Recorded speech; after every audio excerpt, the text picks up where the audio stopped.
I've lived here for 60 years now, and this is a bad summer. We've had a lot of heat and no rain, and we've had a lot of fires.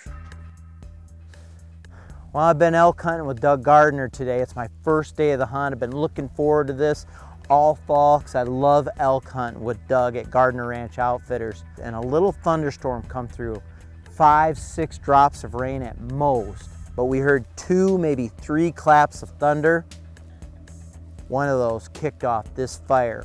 Right now there's at least, well, you can see this plane coming in right over my shoulder, at least 4 tankers on this fire. They must have classified this as a major fire, and it is moving fast. We've been even talking about evacuating hunting camp.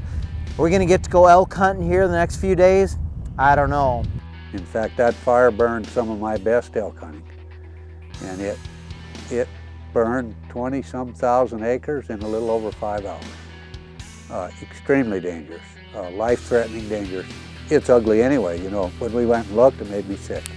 And we're in a semi-arid region, and those trees don't grow back in 5 years, you know. I won't live long enough to see them again. I mean, that's the way Mother Nature is. We just have to learn to deal with it. All I can tell you, Doug, is I am glad you did not pick that spot that night to go hunt. Yeah, that's amazing. That lightning struck up here somewhere. You wouldn't have heard it coming. No, we got caught in there. It went 11 miles in 3 hours. Gee. It burned right at 20,000 acres. You know, the timber will never recover. No. Not in our lifetime. The grass will recover, probably benefit from a fire. Yeah. That's why controlled burns are so nice. Well, we'll just have to look forward to your grandkids and my grandkids. They'll maybe get to enjoy a little more than we will. So, yeah. Ready to go hunting? We'll adapt. Let's go hunting. All right. I like to be in control when I'm hunting elk. Now, during the chaos of the rut, it's hard to be in control. The elk are in control. They're running everywhere. And since my time to hunt with Doug was in the early part of the season, we decided that a controlled hunt, at least part of it, was a good plan. And that meant scouting out water, scouting out wallows, and setting up and waiting for them. All we needed to do was prep the area.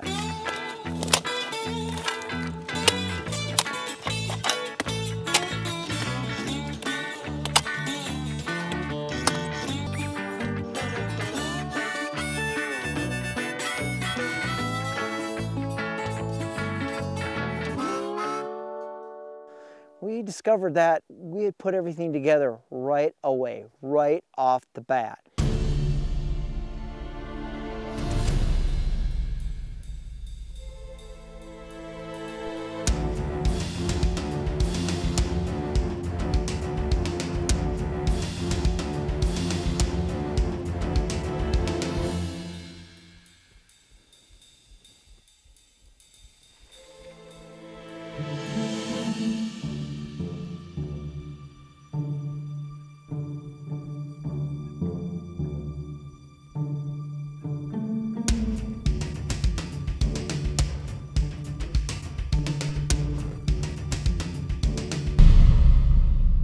That really sucked, man.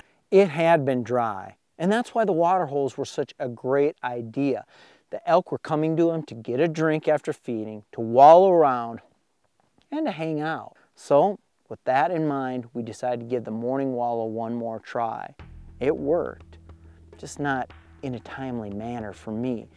With that sitting in front of me, do you think I had a tough time wanting to shoot it or not? Oh, I just couldn't decide. Should I take a freebie now, give up my tag, my opportunity for a big, big bull, or hold out, roll the dice, so to speak? I would have been more than happy to pack my Coleman cooler with one of those bulls, a tender young bull, because elk meat's good. You can't eat those antlers like everyone says. But you know, if you don't gamble just a little bit in your hunt, try to get that big bull, that big buck, you may never do it. That's what hunting's all about. Taking a little bit of risk, trying to get the trophy you want.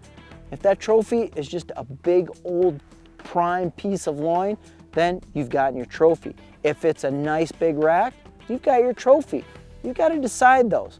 I made my bed, Doug was making me sleep in it, And the end of the hunt, I still had a great time in Montana chasing bulls. One More Thing is brought to you by Can-Am. The ride says it all. If you want to get bucks on an X marks the spot location, then use scents. Great way to disperse scents is with a Magnum Scrape Dripper from Wildlife Research Center. I love putting out scents because then I know where the buck is going to be. What you have to do with this type of setup though is make a mock scrape or find a hot, real scrape. Then take your dripper full of time release active scrape scent from Wildlife Research and attach it above your licking branch. What's a licking branch? Well, that's an interactive branch right here where the deer will rub their preorbital glands and they'll lick it, they'll do all kinds of stuff. But the scent will disperse right above it, right down to your mock scrape or your real scrape.